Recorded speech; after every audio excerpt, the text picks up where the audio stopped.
I'm clearing my space and only inviting the energies of love and above.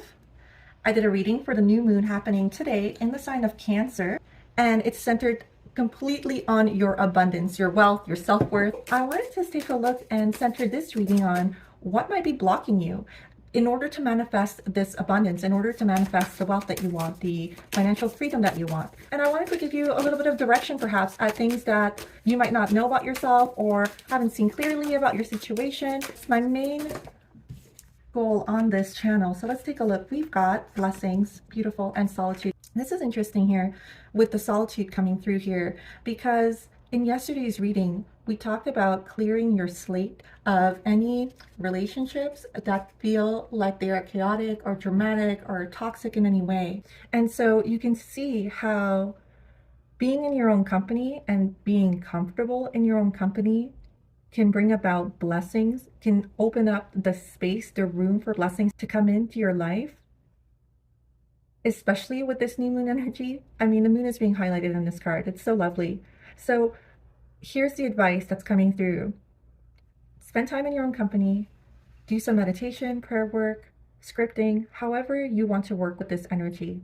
But guard your solitude. If you are not comfortable in your own company, with your own thoughts, in silence, that's something to examine as well. Why do you constantly need distractions? Why do you constantly need to be on your phone, doom scrolling? Why do you have to have the TV on? Why do you have to have music blasting? There's a message there about that type of behavior where we're trying to avoid our own thoughts and feelings. The moon won't let you do that. This is feminine energy. This is Cancer season. We are all in our fields right now. And those emotions are important. They are messages. They are information that you need to make changes for the positive, for these blessings to come through into your life, into your perception, into your reality. You gotta have that alone time. This isn't a group project. You know, yes, you can collaborate, but what you can't do is do someone else's work for them. What you can't do is collaborate with people who are dragging you down, who are asking you to do their healing work for them, their shadow work for them. No, I'm going to face my own stuff right now, and identifying that stuff is like step number one. You're literally shedding light on it. You're not running away from it anymore. And that's truly this first step towards healing it, towards clearing it. Wow, look at that, Five of Pentacles. There's your block right there. This has to do with money blocks, your worthiness, your relationship with money. How did your parents talk about money when you were growing up? Did they say stuff like, you know, the rich are not good people, money doesn't grow on trees? That type of relationship with money, with finances, affects you because it imprints on you in your subconscious, whether you're aware of it or not, of how you feel about money now. How do you feel about people who have money? How do you feel about people who have that lifestyle? Are you impressed or jealous, envious? All of those types of emotions are information for you to use about how you feel about money and people who have it. And if you want to be one of those people, then you need to know that information. You need to clear out what isn't true for you, right? Let's say you don't value money, but you value things like relationships, experiences, having leisure. Well, this is the life we live in. This is the society we live in. Money makes that happen, right? So taking care of your loved ones, having enough to have leisure, having enough to work on projects that fulfill you. Money is an energy that allows for those things to flow into your life. So healing money blocks. And look at that. I love this imagery because the key's right there. She thinks she's locked out in the cold, where on the other side of this door is all of the wealth and financial security she could ever want. And she is so downtrodden and so stuck in her own perception of, I am not worthy of this, or that's not going to be for me, I'm locked out, that she doesn't perceive that the key is right there, just slightly out of sight for her to walk through that door and have everything she could desire. It's that inner reality creates your outer world. So looking at how you feel about money, your relationship with money, one way you can heal that too is writing a letter to money. You know, dear money, I'm sorry I felt that you were hard to come by. I'm sorry I felt like you know, were a tool for bad things, right? Because sometimes that's what we perceive the world to be. Why are people so greedy? You know, why do they not share their wealth?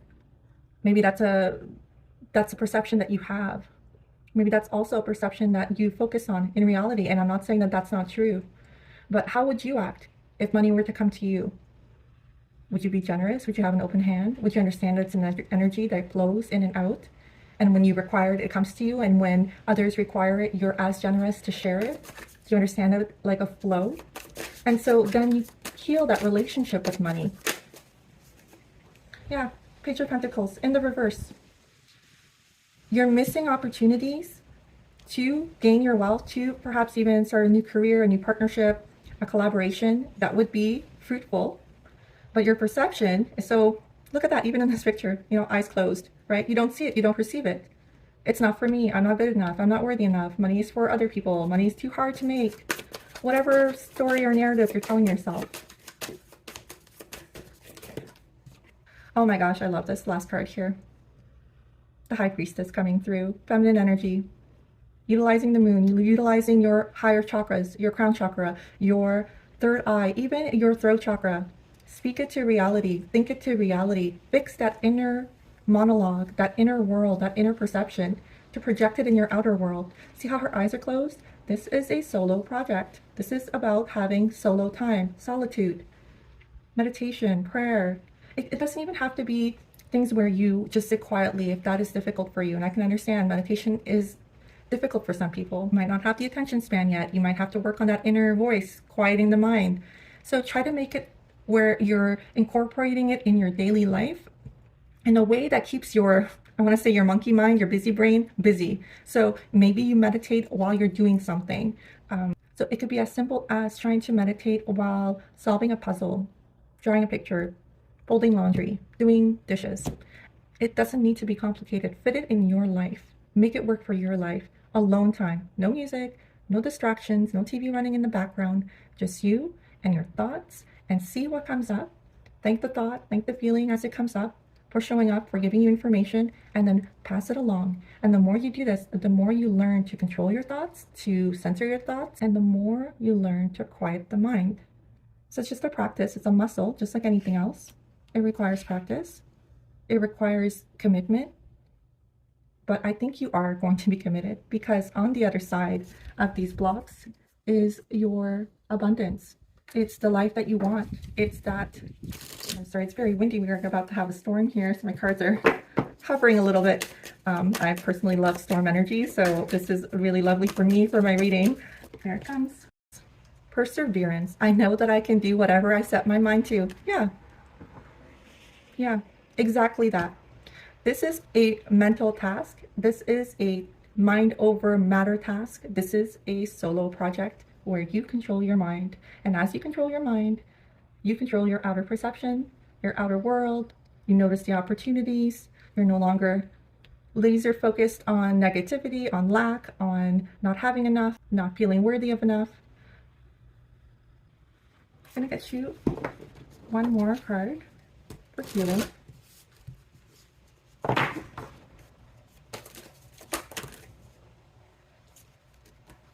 Metamorphosis with Poe Darko, number 7. We've got the moon coming here with Pluto. This old version of yourself with all these limitations, she's so ready to go. It's truly a time of shedding the old self for the new self to come through. And you can't do that if you are constantly distracting yourself. So that is the main message that's coming through for me here in the upright. Discovery through darkness, transcendence of the known, unearthing fear, non-conformity, and breaking cycles. Let's get the guidance. Lapacho is one of the great protectors of the sacred, and she is welcoming you in. Archetypally, Poe Darko embodies one of the faces of the dark goddess in her mighty splendor. The dark goddess is multifaceted, challenging belief systems, frailties, weaknesses, and testing our strength. Like Pluto, Lapacho demands you rebel against the ignorance of the old self and learn paradigms that inhibit the splendor of your self-expression. Her mighty darkness provides the tools to rebuild ourselves anew, triggering instant metamorphosis. Don't fear the unknown nature of mystery. The cosmic womb in its darkness bursts all hidden potentials into existence. Trust and step in. You are being guided. Okay. I mean, I don't know what else I can add to that. It's definitely doing shadow work. It's definitely healing old paradigms, old belief systems, especially around your worth, especially around money, to be reborn, to be, and you know, and shedding light on it. As we said, shedding light on it is the healing, because you might not know these things about yourself. Trust your path. If you knew you would be supported, what would you do?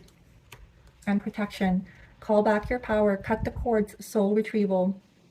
Look at that new moon shining in the background. This is the time. I hope that was helpful.